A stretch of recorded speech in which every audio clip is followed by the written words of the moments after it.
మోకాళ్లలో గుజ్జును పెంచి నొప్పిని తగ్గించి సర్జరీని దూరం చేసే ఫ్రీడమ్ వాక్.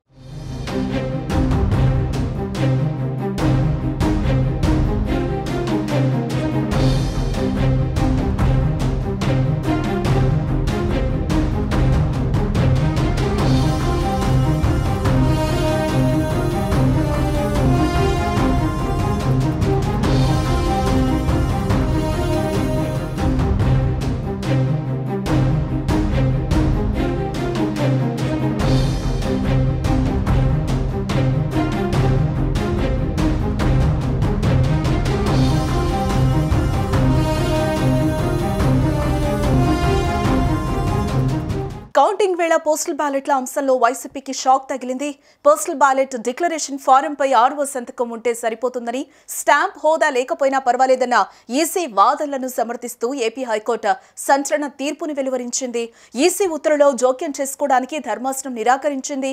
ఎన్నికల ప్రక్రియలో జోక్యం చేసుకునేందుకు వీల్లేదని, పిటిషనర్కు అభ్యంతరం ఉంటే ఎన్నికల పిటిషన్ దాఖలు చేసుకోవాలంటూ ఈసీ తరపున సీనియర్ న్యాయవాది అవినాష్ దేశాయ్ చేసిన వాదనతో ఏకీభవించింది. ఓటర్ డిక్లరేషన్ కు సంబంధించిన ఫామ్ 13A పై గెజిటెడ్ అధికారి సంతకం ఉంటే సరిపోతుందని, ఆయన పేరు, హోదా, సీల్ లేకపోయినా అలాంటి పోస్టల్ బ్యాలెట్లు చెల్లుబాటు అవుతాయని, ఓట్ల లెక్కింపు సమయంలో వాటిని పరిగణలోనికి తీసుకోవాలంటూ మే 30న స్పష్టతనిస్తూ కేంద్ర ఎన్నికల సంఘం ఉత్తర్వులు జారీ చేసింది.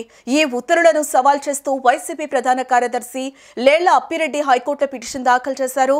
ఈ పిటిషన్పై ఇరుపక్షాల న్యాయవాదులు వాదనలు ముగియడంతో హైకోర్టు ధర్మాసనం తీర్పును ప్రకటించింది. పోస్టల్ బ్యాలెట్ ఓట్ల కౌంటింగ్ విషయంలో ఈసీ నిబంధనలతో ఏకీభవించిన హైకోర్టు వైసీపీ వేసిన పిటిషన్ను కొట్టివేసింది. ఈసీ సమర్పించిన పలు తీర్పులను పరిగణలోనికి తీసుకుంది. ఈసీ నిర్ణయంపై పిటిషనర్కి ఏమైనా అభ్యంతరం ఉంటే ఎన్నికలు ముగిశాక ప్రత్యామ్నాయ మార్గాన్ని అనుసరించి ఏపీ దాఖలు చేసుకునేందుకు అనుమతించింది. హైకోర్టు న్యాయమూర్తులు జస్టిస్ మండవ కిరణ్మయి, జస్టిస్ న్యాయపతి విజయ్లతో కూడిన ధర్మాసనం ఈ మేరకు తీర్పునిచ్చింది. మరోవైపు ఏపీ ఎన్నికల్లో ఈసారి భారీగా పోస్టల్ బ్యాలెట్ ఓట్లు నమోదయ్యాయి. ఈ నేపథ్యంలో ఉద్యోగులు ఎవరి వైపు ఉన్నారనే దానిపై ఉత్కంఠ నెలకొంది.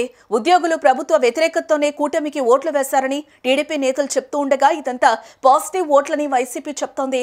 పోస్టల్ బ్యాలెట్ ఓట్లపై హైకోర్టు తీర్పుతో కౌంటింగ్ మరింత ఆసక్తికరంగా మారింది. సుమన్ టీవీలో మీ పర్సనల్ అండ్ బిజినెస్ ప్రమోషన్స్ కోసం కింది నెంబర్కి కాంటాక్ట్ చేయండి.